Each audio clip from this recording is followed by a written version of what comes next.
After the ordeal of fighting off an ancient Dalek, the Doctor and Team TARDIS has decided to have a bit of a rest. Unfortunately, the universe has a way of throwing a monkey wrench into the works.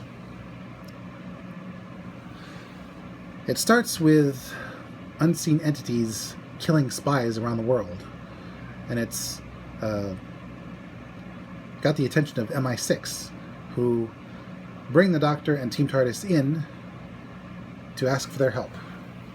There's even a bit where the director of MI6 mistakes Graham for the Doctor before the actual Doctor pipes up saying she's had the upgrade of becoming female. Much in the way Missy did that one time, so bit of a callback. These killings have been traced to a tech billionaire who basically has his own version of Amazon, Google, whatnot, and calls it Vor. Now, if you look up what Vor is classified as, you'll understand that that's a little squicky. So, Team TARDIS gets kitted out with some spy gear, including a laser shooting shoe, fancy shoe.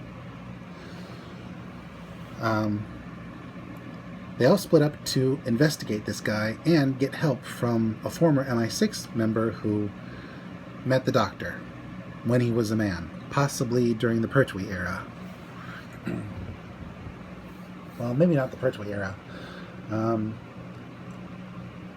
but definitely some years ago. Probably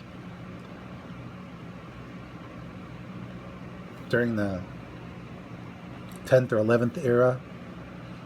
Anywho, it's revealed that this tech billionaire seems to be working with the energy beings that have been doing the killings. And the energy beings are trying to take over our universe. They're from an alternate reality that looks kind of like synapses in the brain. It has the look of minty freshness.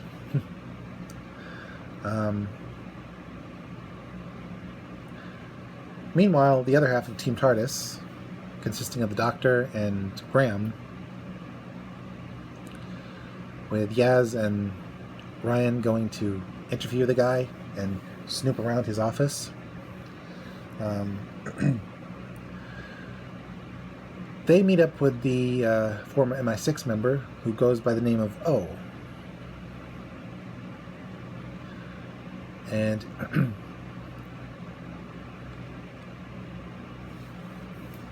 he helps them to do some stuff before the energy beings attack his place. They manage to capture one, but they use Yaz as a diversion, teleporting her to their realm. And then back to our reality to hook up with the Doctor and Graham.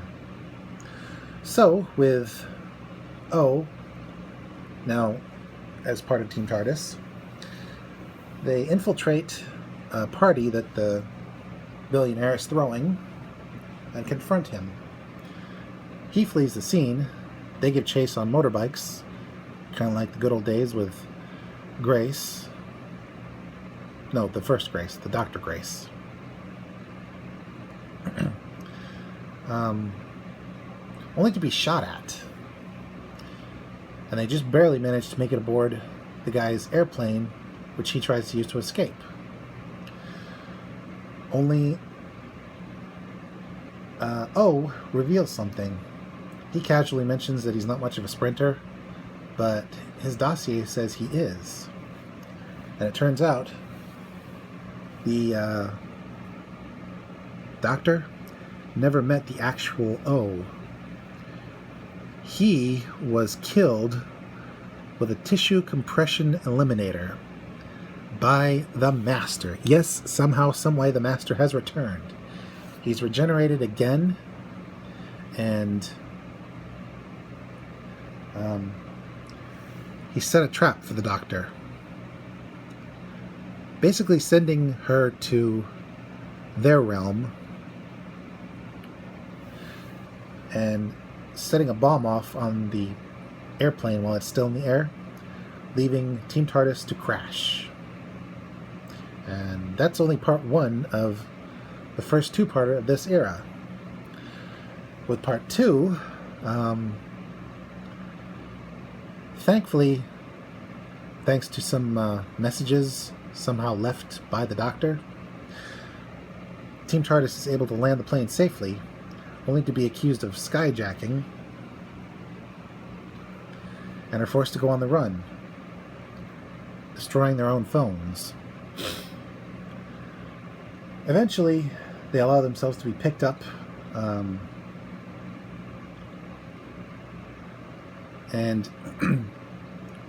with the help of the laser shoe, they're able to swipe a car belonging to the billionaire's security. So Team TARDIS heads back into town to try and stop whatever he's doing. It seems he's also working with the Master, well, for the Master, and his goal is to utilize his technology, funded through his company, to turn humans into the repositories of these energy beings, allowing them to take over the world and later the universe. But that's where the Doctor comes in again, because in the other realm, she meets a woman named Ada who seems to be able to communicate with these beings, and they allow her to travel from her reality in the early to mid 19th century to their realm and back. And when the Doctor hitches a ride, she finds herself in a science expo headed by Ada's partner, whose name I can't remember, but his invention is a difference machine capable of doing equations.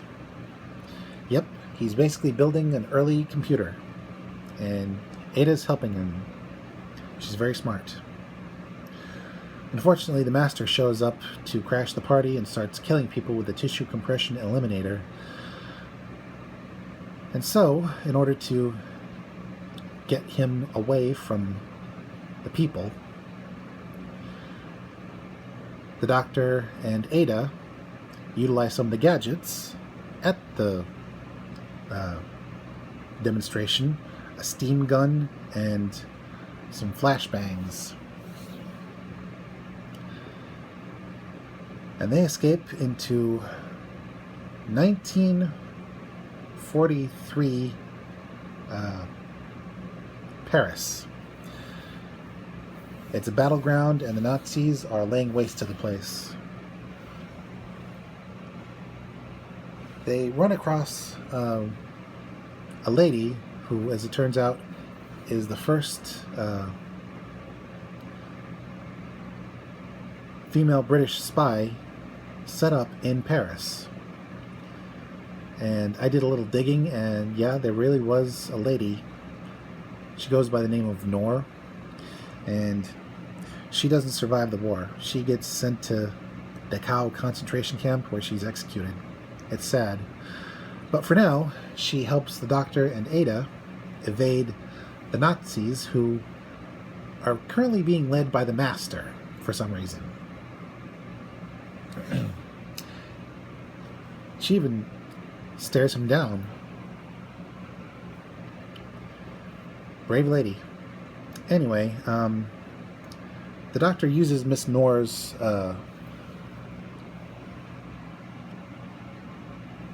telegraph to send a message to the master.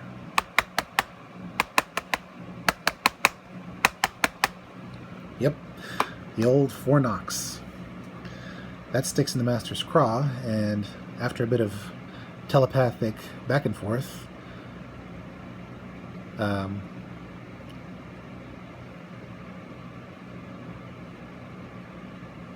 master and the doctor find themselves on top of the Eiffel Tower, where he reveals some things. Earlier on the plane, he mentioned the timeless child, which was the exact same thing those rag monsters from that one planet mentioned when they read the doctor's mind. And he had mentioned that everything she knew was a lie.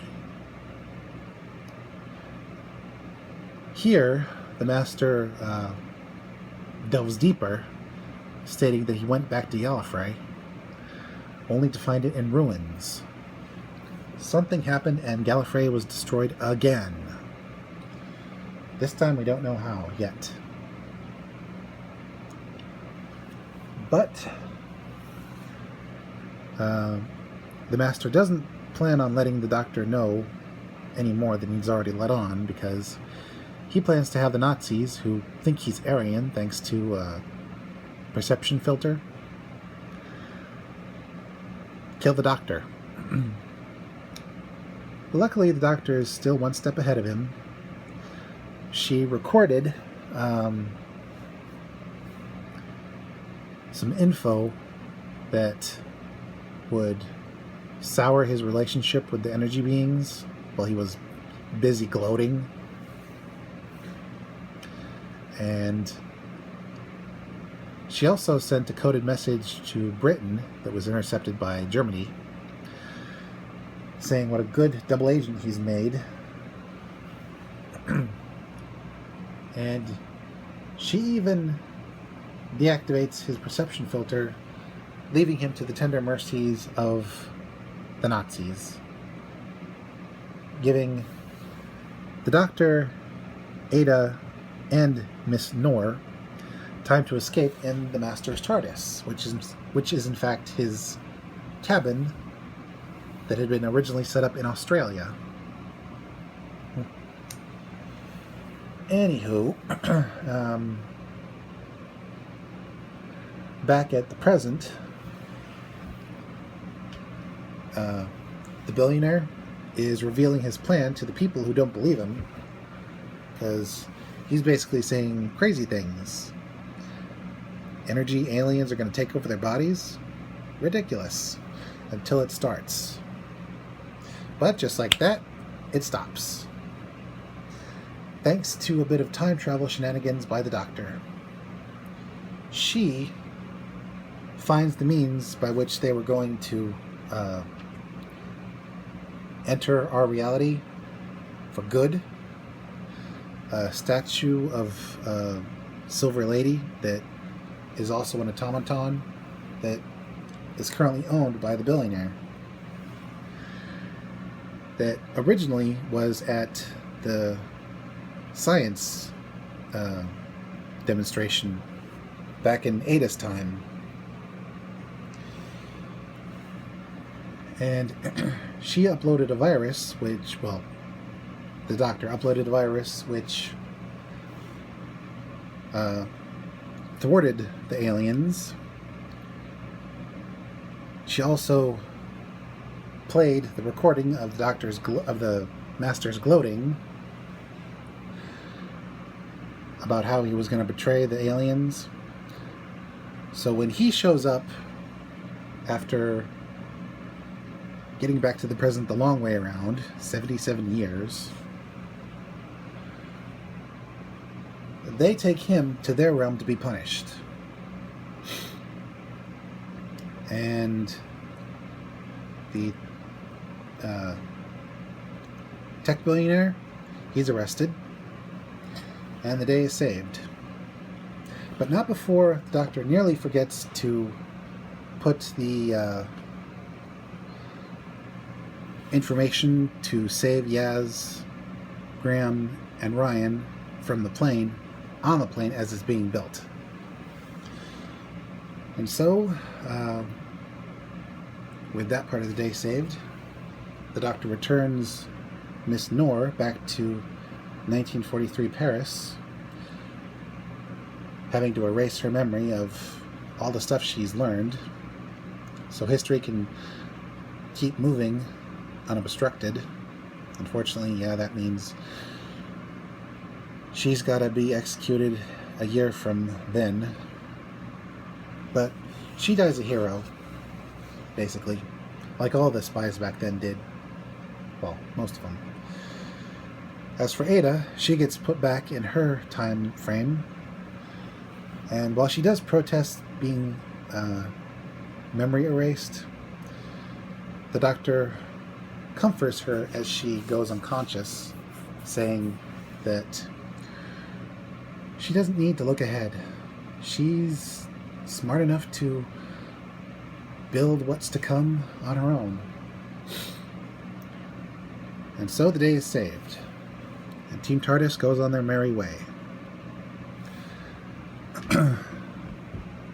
But not before the Doctor visits Gallifrey and sees that, yeah, it's a cemetery. So she starts looking for the Master to get more information. Team TARDIS notices that she's a little down, even after they've been to several places off screen. But then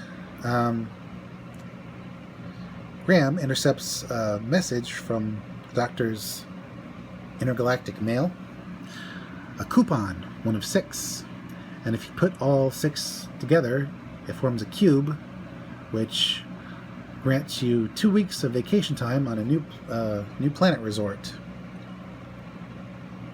called Tranquility. Of course, before the Doctor can protest, he does just that, and it's revealed that the cube is actually a teleport cube. So they get ejected from the TARDIS and land on the planet and are greeted by a dog lady.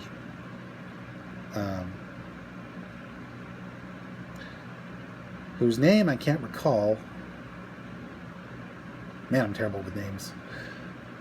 But there's a 3 in her name for some reason. Anywho, they enjoy the amenities for a while. We meet an elderly couple who have yet to be married, although the guy wants to propose, although he never finds the time. We meet a girl called Bella, who Graham takes a shine to. And the Doctor decides to poke around, realizing that the resort is in the middle of some sort of lockdown, because something has broken in. The security staff, which consists of 2 people, a lady and a guy, they go hunting for whatever's broken through, and unfortunately some people are killed. And the Doctor, she manages to rig up a device that'll banish the creatures, whatever they are. They look like xenomorphs, actually. Really, really gnarly xenomorphs. And it works. But we find out that some people have been taken, including the guy who was going to propose to the lady.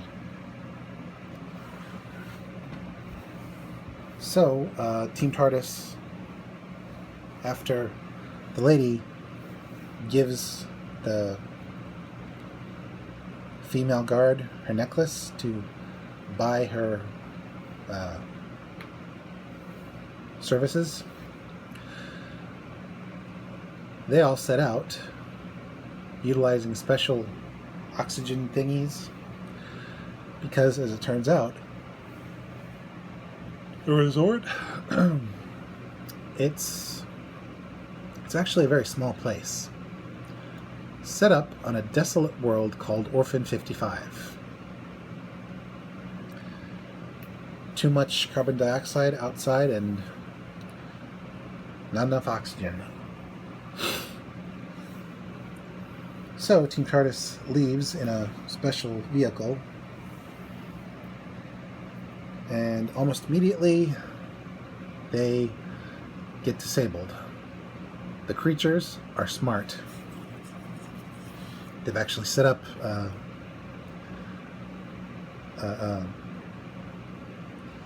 barbed wire on the road to stop up the vehicle. They then proceed to rip it apart, killing the dog girl with a 3 in her name.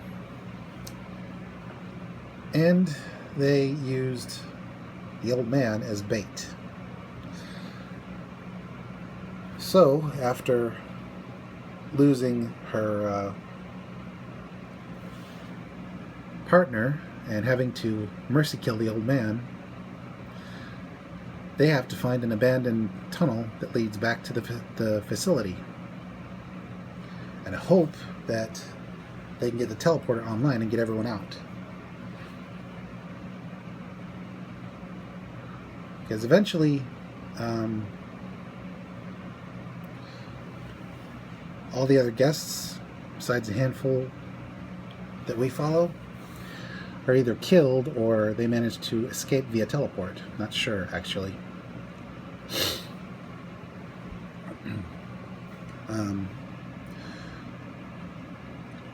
It's here in the tunnel we find out that Orphan 55 is actually Earth.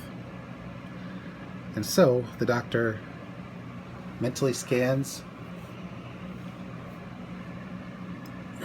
a sleeping creature, they're called dregs, and finds out that this xenomorph-like creature that can adapt to outside stimuli and breathes in carbon dioxide and breathes out oxygen, much like a plant, is actually all that's left of humanity that stayed on Earth after a global cataclysm started by climate change, migration, and finally war. And the security lady knew that. It seems she's in charge of the whole resort project in the hopes that she can claim ownership of Earth, eventually terraform it, and make big bucks off of the future colonists to repopulate the planet. She even abandoned her husband and daughter, left him in the care of the girl, and didn't even come to the guy's funeral after he died. Of course, the girl came to resent that, so she shortened her name to Bella and eventually pulls a gun on her own mother, who pulls a gun on her.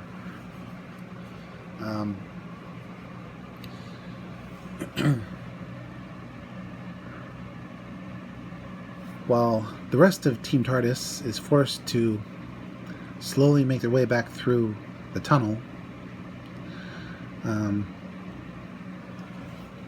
Bella and Graham accidentally take advantage of a one-use teleport that gets them back to the resort that Bella is planning to blow up. Because even though her mom says that, who by the way is the security lady, anyway, despite the fact that her mom says that she did all this as a gift to her daughter, the daughter resents being abandoned, and I don't blame her. Um,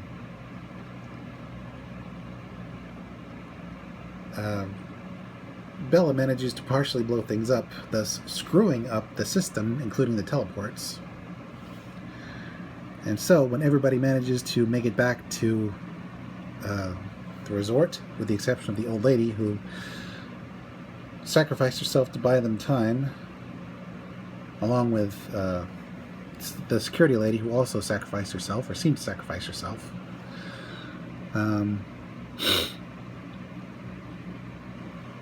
They all make it back to the resort, and thanks to this partially inept mechanic and his genius son, they rig up the teleport with the help of a special virus that Ryan got infected with briefly, and that the doctor's been carrying around with her in a potato chip bag. Yeah.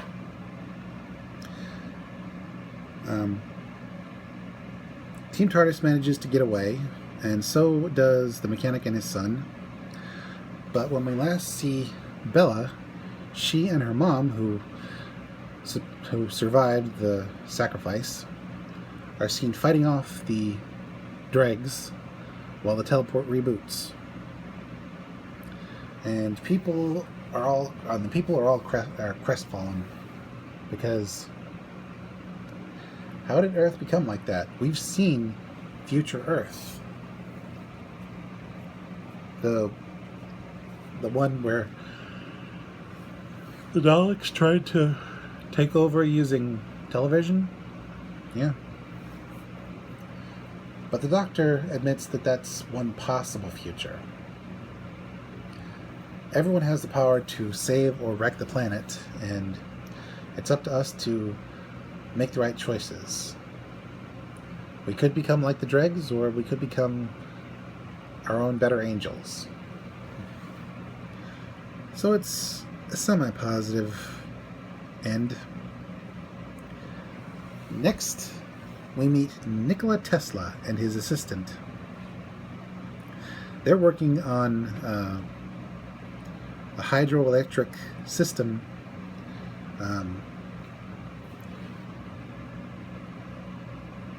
at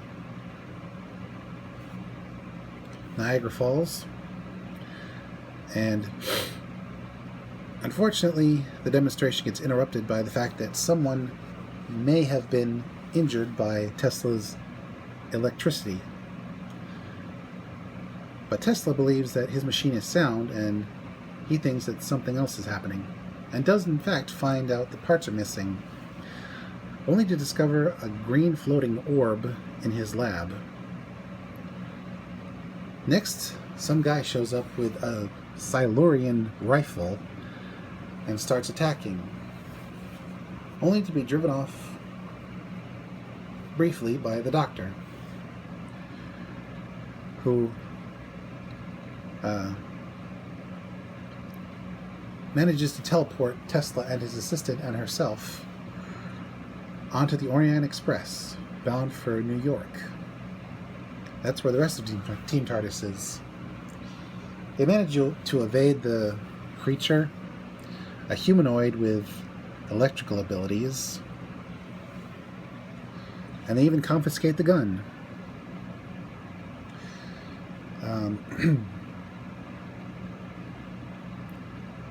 Meanwhile, in New York, there's a protest going on outside Tesla's lab. Alternating current is supposedly too dangerous, so Edison's direct current needs to be utilized. That's a fat sack. At this point in time, 1903, Tesla was on the outs with Edison, and at this point he had apparently sent and received and sent messages from Mars, but no one believes him. Eventually it's revealed that, yeah, he did accidentally contact aliens. these giant scorpions with electrical abilities. I'm getting a real Arachnos vibe from these guys, but for some reason the Arachnos are never mentioned. I would have mentioned them. It seems these scorpion aliens want Tesla to repair their ship so they can continue conquering and taking stuff that doesn't belong to them. They utilize stolen technology. And they want to continue utilizing stolen technology, so they stole an engineer to try and repair their tech, even threatening the planet itself.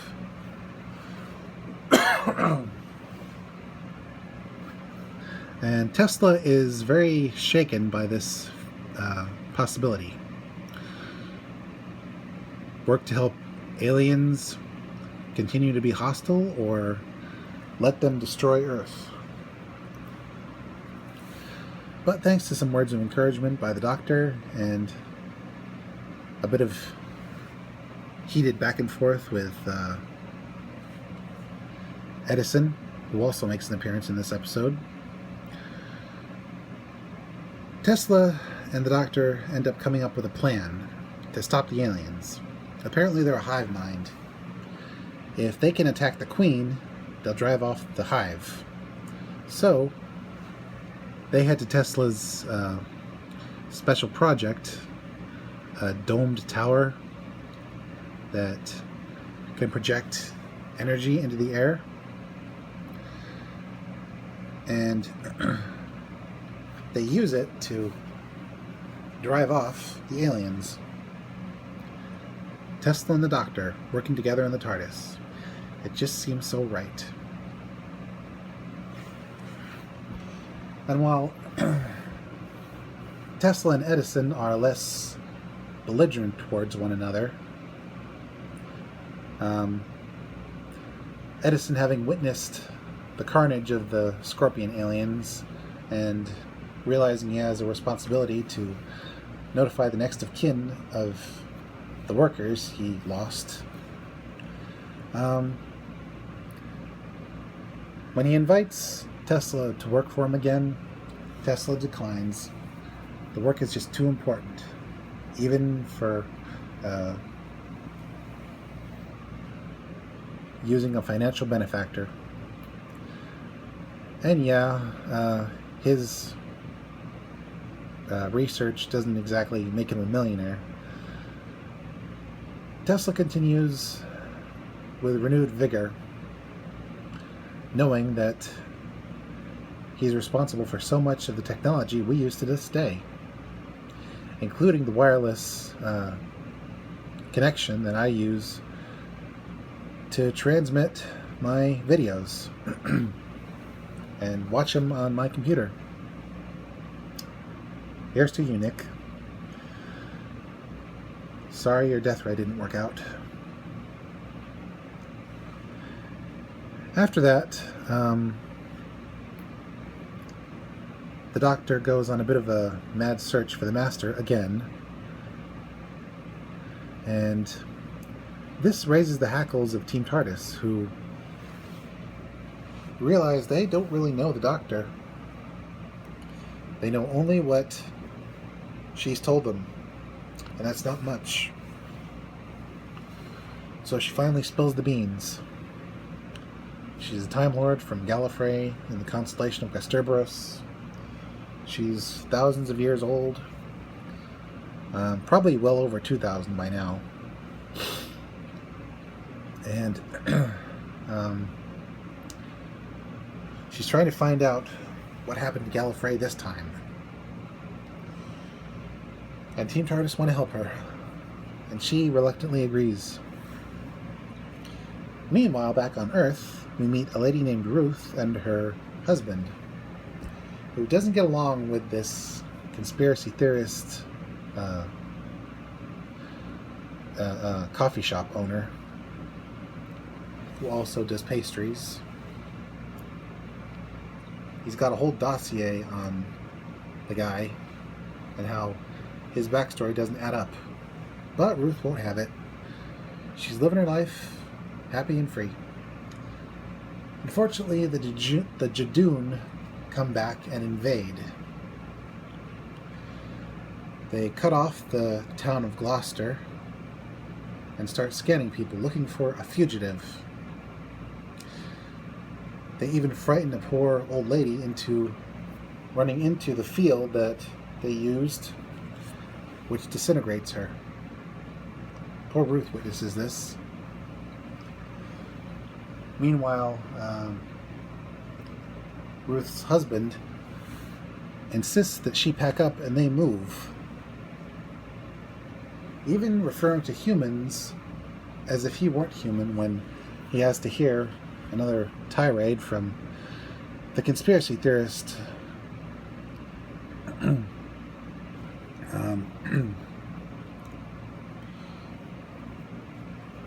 So while Team TARDIS picks up the transmission from the Jadoon that Earth is under lockdown,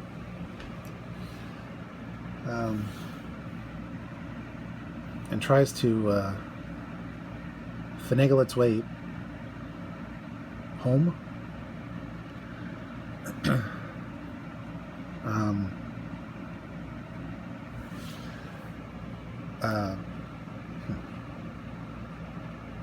we find something out.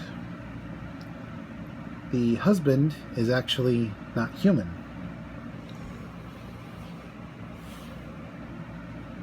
And he's also not the fugitive. Although when it's revealed who he is, and when whoever is working for the Jadoon, whoever the Jadoon are working for, shows up,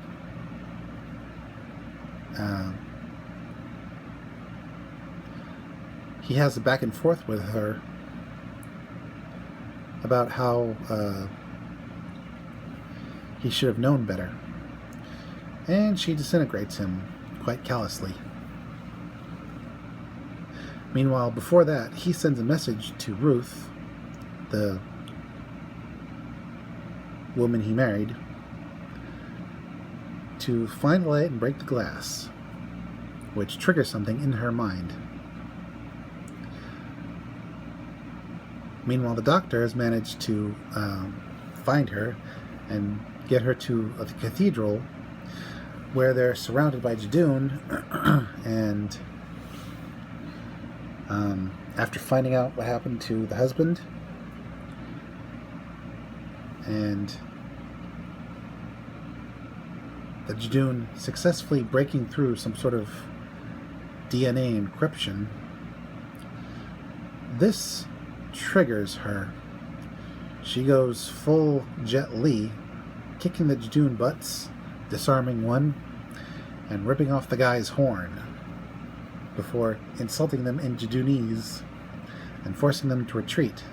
And she doesn't even know how she did that. But the Doctor has an inkling about what to do.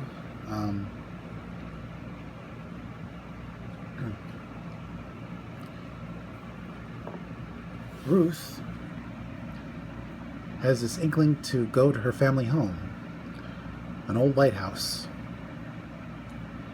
And on the way there, the Doctor quizzes her to try and figure out who she really is, which irks Ruth. Meanwhile, Team TARDIS has been slowly scooped up and beamed aboard an alien spaceship that's piloted by none other than Captain Jack Harkness. Yep, he's back. Mistaking first Graham for the Doctor, and then Yaz. And finding out that, thanks to that field the Jadoon have put up, he can't get a lock on her. So, before he's forced to teleport them all away, including himself, because the ship he is using is stolen, and it's slowly rejecting him.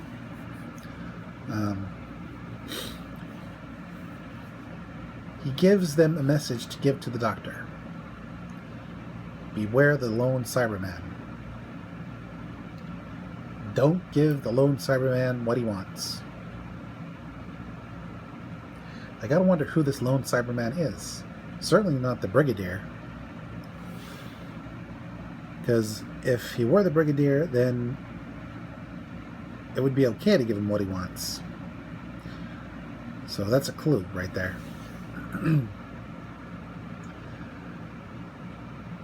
So,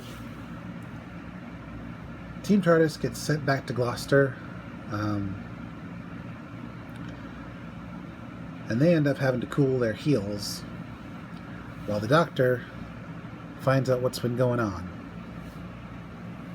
She discovers that Ruth's parents' grave outside the lighthouse, it's not actually a grave. There's a TARDIS buried where two bodies should be. A very familiar looking TARDIS, as in a blue box. Meanwhile, Ruth is compelled to break the glass of this fire suppression system that's on the wall. And when she does, a very familiar energy goes into her eyes. At which point she changes her clothes, gets a rifle, and introduces herself to the Doctor as the Doctor. They then step inside the TARDIS, which looks like a more technologically advanced version of the Hartnell TARDIS that we all know and love. Basically, it's the classic look updated for the modern age, so it doesn't look like cheap cardboard. Kind of like what they did with Star Trek Strange New Worlds and the Enterprise Bridge. It worked. But when the TARDIS gets taken aboard the Jadoon spaceship and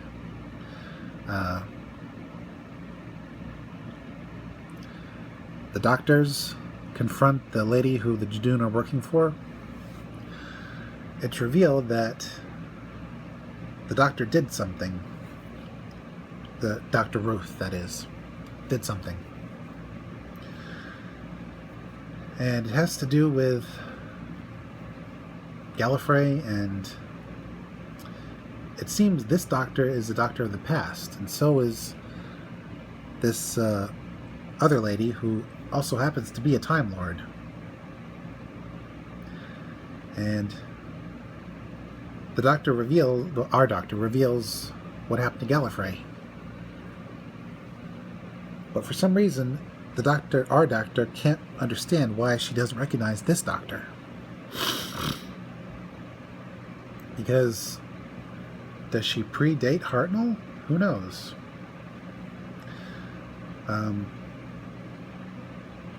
Ruth's Doctor also surrenders the rifle she was toting. Turns out it belonged to the other Time Lady. But when Ruth's Doctor begs her not to use it, and she does, it backfires. And by the time anyone tries to arrest the doctors, our Doctor having already revealed herself,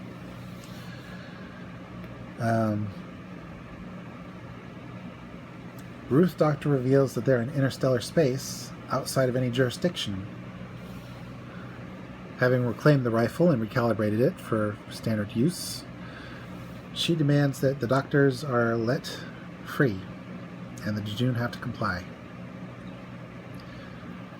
So, Ruth's Doctor drops off our Doctor, and goes on her merry way, with our Doctor being appalled that this Doctor is so callous, so unlike herself. Because as you know, the Doctor that we all know and love does not use guns. And this Doctor seems to be acting like the War Doctor. But she can't be the War Doctor. We knew the War Doctor.